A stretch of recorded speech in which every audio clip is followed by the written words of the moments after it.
어르신들을 뵈면 또 특별한 지병이 없으셔도 힘들어하시는 부분이 이 허리하고 이 관절입니다. 그래서 허리가 아프셔서 좀 힘들어하시고요. 또 관절 때문에 많이 불편해하시죠.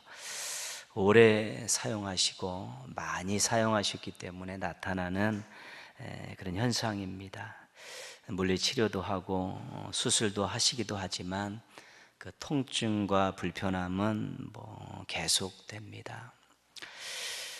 파스 광고 동영상 하나 짧은 건데요, 여러분 집중해서 보셨으면 좋겠습니다. 같이 한번 보겠습니다. Mini mini cicci, mini mini cicci, mini mini cicci, Casanova, mini mini cicci, Casanova, mini mini cicci, fiam, fiam.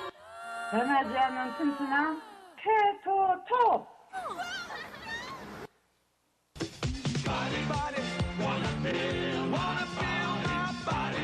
관절이 행복한 나라 케토톱이 만들고 있습니다. 관절염 케토톱으로 캐내십시오. 태평양을 건너 대서양을 건너 인도양을 건너서라도 즐겁다 힘들다는 케토톱 한 장 차이. 캐내면 할 수 있습니다. 케토톱. 제가 이 파스 선전하는 것이 아니고요, 광고를 보여드린 이유가 두 가지인데, 하나는요, 허리와 관절의 통증이 좀 해소되었으면 하는 그런 바람이 있어서 보여드렸습니다. 동인의 모든 어르신들이 하나님의 만져주심으로 통증 없이 강건하기를 축복합니다. 이 광고를 보여드린 또 한 가지 이유는 우리 세 번째 광고에서 우리 고두심 씨가 한 멘트가 있습니다. 즐겁다 힘들다는 케토톱 한 장 차이다. 그렇죠? 너무 아프신데 이 파스를 하나 붙이면 이 통증이 가라앉고 즐거운 인생을 살 수 있다라는 그런 광고의 의도가 담겨 있는 것입니다. 물론 파스 한 장 붙여서 통증이 사라지면 즐거운 인생을 살 수 있습니다. 그러나 짧은 기간입니다. 만남을 통해서도 하는 일을 통해서도 인생의 즐거움을 또 맛볼 수 있습니다. 그러나 그것들과 비교할 수 없는 즐거운 인생을 소개해드리고 싶어서 잠깐 광고를 보여드린 것입니다. 성경에서 말하는 즐거움이 있습니다. 이것은 세상이 주는 즐거움과는 전혀 다른 것입니다. 출처도 다르고 기간도 다르고 영향력도 다릅니다. 시편 16편 11절은 이렇게 말씀하고 있습니다. 주께서 생명의 길을 내게 보이시리니 주의 앞에는 충만한 기쁨이 있고 주의 오른쪽에는 영원한 즐거움이 있나이다. 생명의 길은 하나님께 나아가는 길입니다. 내가 곧 길이요 진리요 생명이니 나로 말미암지 않고는 아버지께로 올 자가 없느니라. 예수님만이 유일한 생명의 길이고 진리의 길이라는 예수님 자신의 소개입니다. 예수님을 통해서 하나님 앞에 나가면 충만한 기쁨이 있고 하나님 오른쪽에 있으면 영원한 즐거움이 있다는 것이죠. 이 말씀은 하나님께 가까이 가면 갈수록 기쁨과 즐거움이 커진다는 것입니다. 하나님과 함께 할 때 기쁨과 즐거움을 맛볼 수 있다는 것입니다. 하나님의 사랑이 우리에게 즐거움이 됩니다. 하나님의 능력이 우리에게 즐거움이 됩니다. 하나님의 약속이 우리에게 즐거움이 됩니다. 이것은 환경을 넘어서는 즐거움이고 기쁨입니다. 하나님이 우리를 사랑하신다는 것이 정말 가슴속에 절절히 와닿으면 그 마음에 기쁨과 즐거움이 사라지지 않는 것이죠. 하나님의 능력이 우리 인생 가운데 임하게 될 때 여러 가지 많은 것들을 해결해 주시면서 우리가 또 기쁨과 즐거움의 마음과 고백을 할 수 있게 되는 것이고요.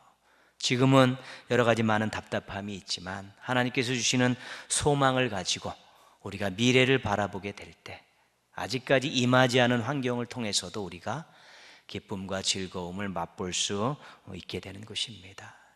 그래서 세상이 줄 수 없고 인간들이 만들 수 없는 이 하나님의 기쁨과 하나님의 즐거움이 우리를 위해서 하나님께서 예비해 놓으신 것입니다. 가까이 오라는 것입니다. 함께 하자는 것입니다. 그러면 세상에 줄 수 없는, 인간이 만들어낼 수 없는 기쁨과 즐거움을 맛보게 해주시겠다는 것이 하나님의 약속입니다. 하박국 선지자는 이렇게 노래했습니다. 나는 여호와로 말미암아 즐거워하며 나의 구원의 하나님으로 말미암아 기뻐하리로다. 이것은 하박국이 어려운 환경 속에서 했던 고백입니다. 지금 내 환경이 정말 어렵고 힘들지만 그럼에도 불구하고 나는 여호와로 말미암아 즐거워하며 우리 하나님으로 말미암아 기뻐합니다. 환경을 넘어서는 기쁨을 하나님께서 사랑과 능력과 약속으로 부어주시기 때문에, 그것을 알기 때문에 이런 엄청난 고백을 할 수 있었던 것입니다. 하나님으로부터 얻는 즐거움이 있어야 즐거운 인생을 살 수 있습니다. 하나님으로부터 얻은 즐거움은 하나님과의 좋은 관계에서 비롯되는 것입니다. 가지가 포도나무에 붙어 있는 것처럼 주 없이 살 수 없습니다. 이 신앙이 즐거운 인생을 사는 데 있어서 절대적인 것입니다. 양이 목자를 따라가듯이 말씀대로 살겠습니다. 이런 결단과 실천이 또한 즐거운 인생을 살아감에 있어서 큰 원동력이 되는 것입니다. 이 두 가지 태도만 잘 유지해도 은혜의 울타리 안에 살 수 있습니다. 주 없이 살 수 없습니다. 말씀대로 살겠습니다. 이 하나님과 가까이 하고 하나님과 함께 하고픈 이 결단의 신앙이 환경을 넘어서서 즐거운 인생을 살아가는 데 있어서 아주 중요한 요인이 될 수 있는 것입니다. 이것은 모든 신앙인들이 맛보며 누려야 될 그런 즐거움인 것입니다. 그래서 신앙이 우리들을 즐거운 인생을 살게 한다는 것이 진리입니다. 동인의 모든 가족들이 하나님께서 먼저 맺어주신 이 관계를 잘 유지하시면서 즐거운 인생 사시기를 주님의 이름으로 축복합니다. 오늘 말씀 24절입니다. 24절 말씀 보시면요, 의인의 아비는 크게 즐거울 것이요 지혜로운 자식을 낳은 자는 그로 말미암아 즐거울 것이니라. 이 즐거움은 부모님만이 누릴 수 있는 즐거움입니다. 그것은 자식을 통해서 얻는 즐거움입니다. 자식이 의인인 부모는 크게 즐거워하게 된다고 오늘 말씀하고 있습니다. 의인은 하나님과의 관계가 올바로 맺어진 사람을 의인이라고 합니다. 구약에서는 하나님의 백성이고 신약에서는 하나님의 자녀입니다. 하나님이 택하셔서 백성 삼아주시고 말씀대로 살겠다고 다짐한 하나님의 백성들이 의인이고요, 예수 그리스도를 구주로 믿고 하나님 영광을 위해 살겠다고 다짐하며 사신 인생, 이 하나님의 자녀들이 의인이 되는 것입니다. 그래서 진짜 하나님이 계시다고 믿는다면, 자녀가 하나님과 무관하게 살고 있다면 얼마나 마음이 아프겠습니까? 정말 하나님이 살아계시고 모든 인생의 모든 것들을 주관하고 계신다고 본인은, 부모님은 믿고 계신데 자녀가 하나님과 무관하게 산다면 그 마음의 평안함과 즐거움은 없는 것입니다. 진짜 하나님의 사랑과 능력을 믿는다면, 자녀가 하나님을 의지하고 산다면 얼마나 안심이 되겠습니까? 하나님의 사랑 너무 큽니다. 하나님의 능력 대단합니다. 그 부모님은 믿고 사는데, 그 자녀가 객지에 나가 있고 또 부모님을 떠나 살고 있음에도 불구하고 하나님을 의지하고 산다면 자녀로 인한 근심 걱정들을 많이 내려놓을 수 있는 것이죠. 그런 평안함이 있고 또 즐거움이 있는 것입니다. 진짜 하나님의 나라가 있다고 믿는다면, 자녀가 그곳에 함께 갈 수 있다면 얼마나 즐겁겠습니까? 나는 언제 죽어도 하나님 나라 갈 수 있다라고 부모는 그렇게 믿고 있는데, 자녀들이 정말 아름다운 신앙생활 하면서 우리 자녀와 함께 하나님 나라 갈 수 있다고 생각한다면 얼마나 마음이 기쁘고 즐겁고 평안하시겠습니까? 부모님들은 자녀들의 신앙 문제가 잘 해결돼야지 즐거운 인생이 될 수 있습니다. 본인이 하나님과의 관계 속에서 즐거운 인생이 시작됐는데 부모의 입장에서 자녀의 신앙 문제가 해결이 안 돼서 얘랑 같이 하나님 나라 갈 수 없다면, 얘가 지금 부모의 품을 떠나 있는데 자기 마음대로 사는 것 같아가지고 그것이 걱정된다면 부모의 마음은 평안함과 즐거움을 누리기가 조금은 또 어려운 부분이 있는 것입니다. 그 신앙의 자녀들 때문에 즐거운 인생을 사는 부모님들이 되기 위해서는 자녀들이 정말로 신앙 안에서 잘 살 수 있도록 어려서부터 가르쳐야 되고 끊임없이 기도하는 것이, 그것이 부모가 자녀를 통해 얻을 수 있는 즐거운 인생을 얻을 수 있는 유일한 방법이 되는 것입니다. 신앙의 자녀들 때문에 즐거운 인생을 사는 우리 부모님들 되시기를 바랍니다. 지혜로운 자녀를 둔 부모는 즐거울 것이라고 말씀하고 있습니다. 잠언 4장 11절 12절입니다. 내가 지혜로운 길을 내게 가르쳤으며 정직한 길로 너를 인도하였은즉 다닐 때에 내 걸음이 곤고하지 아니하겠고 달려갈 때에 실족하지 아니하리라. 지혜로 가르침을 받은 자들이 곤고하지 않고 실족하지 않는다고 말씀하고 있습니다. 지혜는 삶을 풍성하게 합니다. 그 지혜는 분별력이 있어서 실족하지 않게 합니다. 그 지혜는 여호와를 경외하는 자가 얻을 수 있는 것이고요, 하나님의 말씀에 충실할 때 얻을 수 있는 것이 지혜입니다. 그래서 부모들이 신앙으로 말씀으로 자녀를 잘 기르는 것이 그래서 중요한 것입니다.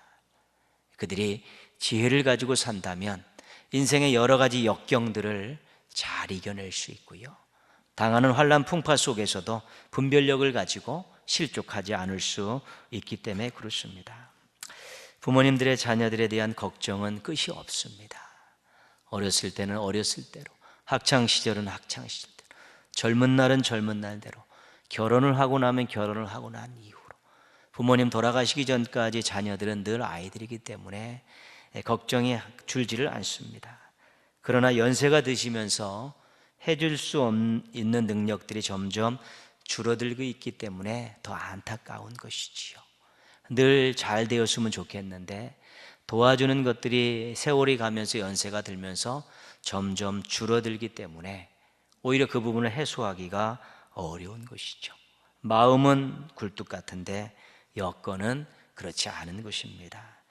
자녀들이 하나님의 지혜를 가지고 산다면 걱정은 많이 줄어들 수 있는 것입니다. 그 지혜를 갖고 있는 자녀들에게 거기에 뜨거운 기도로 돕는다면 자녀들 때문에 웃을 일이 많아지는 것입니다. 지혜를 위해서 기도하고 여호와를 경외하며 살도록 하고 말씀 중심으로 살도록 자녀들을 잘 키우고 끊임없이 계속해서 기도로 돕는다면 자녀들은 환경을 이겨내가고 여건들을 개선해 나가면서 자신들의 인생들을 잘 개척해 갈 수 있기 때문에 그것을 바라보는 부모는 기쁨이 있고 여유가 있고 즐거움이 있을 수 있게 되는 것입니다.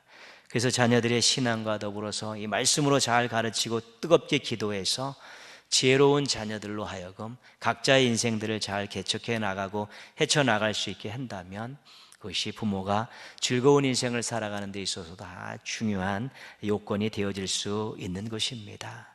지혜로운 자녀들 때문에 즐거운 인생을 사는 부모님 되기를 바랍니다. 오늘 말씀에 자녀들에게 권면하는 말씀이 있습니다. 25절 말씀이죠. 같이 한번 읽겠습니다. 내 부모를 즐겁게 하며 너를 낳은 어미를 기쁘게 하라. 자녀들에게 부모님이 즐거운 인생을 살 수 있게 해드리라는 그런 권면입니다. 자녀의 도리라는 것이지요. 어느 천주교 교황이 이런 말을 했습니다. 모든 부모님은 모세와 같다. 자신은 약속한 땅으로 들어가지 못하되 자신의 자녀는 들어가도록 모든 것을 준비한다. 자녀를 위해서 끊임없이 희생하는 부모들을 적절하게 소개한 것이죠. 본인은 안 드셔도 자녀들은 먹게 하고, 본인은 못 입어도 자녀들은 입게 하고, 본인은 못 누려도 자녀들은 누릴 수 있게 하는 그런 부모의 그런 헌신의 삶을, 희생의 삶을 소개한 것입니다.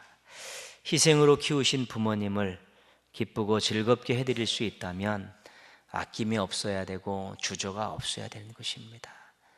꼭 하나님의 말씀이 아니더라도 자신을 위해서 얼마만큼 많은 희생을 하셨는가를 인정하게 된다면 어떻게 하면 즐거운 인생을 살아가실까, 어떻게 하면 기쁨의 인생을 살아드리게 할 수 있을까를 고민하고 노력하는 것이 자녀들의 당연한 모습이 되어야 된다는 것입니다. 즐거운 인생을 부모님께 드리기 위해서 어떻게 해야 되는가 22절에서 한 가지를 말씀드리고 있습니다. 22절 말씀 같이 읽겠습니다. 너를 낳은 아비에게 청종하고 내 늙은 어미를 경히 여기지 말지니라. 물론 여러 가지 많은 방법들이 있지만 오늘 성경에서 권면하고 있는 말씀은 긍정적인 것은 청종하라는 것입니다.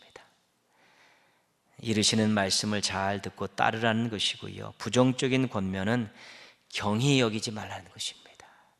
경히 여기는 것은 가볍게 생각하고 우습게 여기는 것을 말합니다. 이 말씀의 중요한 것 한 가지는 권위입니다. 권위를 인정해 드리라는 것이죠. 부모님의 권위는 하나님으로부터 온 것입니다. 하나님께서 생명의 통로로 사용하시면서 권위를 주신 것입니다. 부모님의 권위를 인정할 때 경히 여길 수 없습니다. 부모님의 권위를 인정할 때 청종하지 않을 수 없는 것입니다. 말세에 대한 현상을 말하는 디모데후서 3장 2절의 예언의 말씀이 있습니다.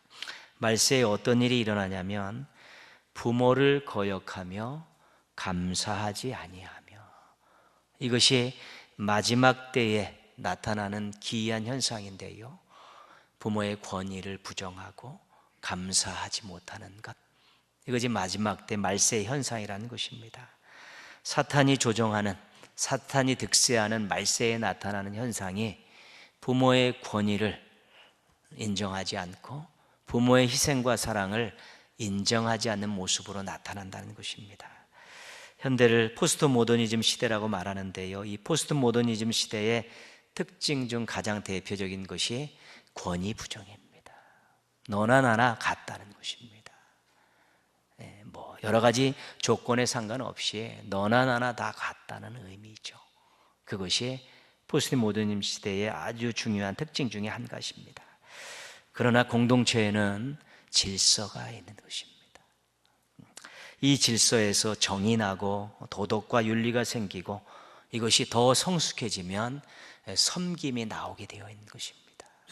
하나님 나라의 가장 완벽한 모습은 섬김입니다. 하나님 나라가 우리가 원하는 최고의 공동체 아니겠습니까? 그 공동체의 마지막 나타나는 가장 귀한 것이 섬김입니다. 그런데 그런 어떠한 너나 나나의 개념이 아닙니다. 오히려 위에 있고 오히려 남들보다 낫다 생각하는 사람들이 섬기는 모습들로 살아가는 것이지요. 그러나 질서가 있을 때 섬김이 효과가 있는 것입니다. 어쩔 수 없이 힘에 눌려서 위에 있는 어른들이 아랫사람들을 섬기는 그런 섬김이 아닌 것입니다. 이미 수고하고 희생하고 사랑했음에도 불구하고 대접받을 수 있음에도 불구하고 그럼에도 불구하고 주의 사랑에 힘입어서 섬기는 그런 공동체가 하나님 나라에 가까운 그런 공동체인데요, 거기에는 항상 권위가 있고 질서가 있고 그것을 인정해드리는 가운데 이 섬김이 나타날 때 그 공동체가 하나님 나라를 맛볼 수 있게 되는 것입니다. 이것은 또한 감사와 관련된 것입니다. 부모님의 사랑과 희생을 하면 청종하고 존경하게 됩니다. 아까 디모데후서 3장 2절에서 부모를 거역하며 감사하지 아니하며, 감사하지 않으면 그것은 아무것도 아닙니다. 신앙의 꽃이 감사입니다. 하나님 베푸신 은혜와 사랑을 알고 그것에 대해서 찬양과 영광을 올려드리며 감사하는 것이 신앙의 꽃입니다. 그래서 이 감사가 있을 때 은혜를 아는 것이고요, 감사가 있을 때 그 은혜를 베푸신 분의 수고와 희생을 아는 것이죠. 근데 그것이 부정되어지게 되면 부모는 아무것도 아닌 것이지요. 본인을 위해 수고한 희생에 대해서 인정하지 않는다면 아무것도 아닌 것입니다. 그래서 이 권위와 감사가 정말 얼마나 중요한 일인지 모르는 것입니다. 마지막 세대에서 이것들을 신앙인들이 극복하지 못하고 신앙의 가정들이 교회가 이것을 극복하지 못하면 이 세상은 정말로 사탄이 지배하는 세상이 되어지고 권위 부정, 감사 부정 되어버리면 더 이상 기대할 것이 없습니다. 힘 있는 자가 그냥 득세하고 살아가고요, 그냥 불의한 자들이 그냥 득세하며 살아가는 심판이 가까운 세계로 전락할 수밖에 없는 것입니다. 오마이뉴스의 조호진 기자의 어머니의 기도 소개된 내용들을 소개합니다. 어머님의 기도입니다. 하나님 아버지, 모처럼 온 가족이 모여 명절을 지내게 해주셔서 감사합니다. 올해에는 자식들의 가정을 화목하게 해주시고 형제끼리 서로 사랑하게 해주세요. 벌을 주시려거든 다 제게 주시고 자식들에게는 복을 가득 주시고 사는 날까지 자식들에게 짐이 되지 않게 해주세요. 이것이 실은 모든 어머님의 기도죠. 자식들이 벌 받을 일 있으면 저에게 주시고 자식들에게는 복을 주시고요, 아프지 않게 해주셔서 자식들에게 짐이 되지 않게 해주십시오. 그런 평생의 그런 마음을 가지고 살았는데요, 그분들의 은혜에 감사하지 못하고 그분들의 권위를 인정해 주지 못하면 그것은 정말로 사람으로서의 도리가 아니라는 것입니다. 이런 마음으로 베푸신 사랑에 감사하지 못하고 그 권위를 인정해 드리지 못하면 정말 부모님께 즐거운 인생을 선물하기는커녕 짐이 될 수 있고 또 아픔을 줄 수 있고 상처를 주는 인생이 될 수밖에 없는 것입니다. 자녀된 신앙인들이 깊게 생각하며 살아야 합니다. 하나님께서는 부모님들에 대한 태도로 하나님에 대한 신앙을 가늠하시는 것입니다. 하나님에 대한 신앙을 하나님께서 그 신앙 자체를 보시고도 얼마든지 가늠하실 수 있지만 부모님에 대한 자식들의 태도를 가지고 그 자식들의 신앙을 가늠하시는 것입니다. 왜냐하면 하나님께서 그 자녀들을 부모님께 맡겨주시고 모든 권위를 주시고 또한 그들을 축복할 수 있고 그들을 경계할 수 있는 그런 권리까지 다 주셨기 때문에 부모에 대한 태도가 하나님에 대한 태도로 연결되는 것입니다. 그것이 모순이 될 때 예수님께서 말씀하신 내용이 있지 않습니까? 고르반, 네가 나한테 잘하는 것 같은데 너희 부모에게 못하는 거 보니까 인정할 수 없다는 것입니다. 하나님께 잘한다는 이유 가지고 부모님께 잘하지 않는 그것 때문에 고르반이라는 그것을 이야기하시면서 안 받으시겠다는 것입니다. 인정하지 않으시겠다는 것입니다. 그래서 우리가 부모님의 권위를 인정해드리고 그 희생에 감사하는 마음을 가질 때 그 마음이 그대로 하나님께 연결되어지는 것입니다. 그게 진짜 신앙입니다. 중간을 생략하는 일들은 없어야 되는 것입니다. 그건 고르반입니다. 하나님께서 인정하지 않는 것입니다. 자녀된 여러분, 부모님께 즐거운 인생을 살 수 있도록 해드리지 않으시겠습니까? 그것이 우리의 신앙에서 나오는 그런 태도여야 되는 것입니다. 뿌리 깊은 나무와 같은 신앙을 잘 유지하십시오. 어디 내놔도 내가 신앙을 배반하지 않는 그런 뿌리 깊은 신앙, 올곧은 신앙의 모습들을 부모님 앞에 보여주십시오.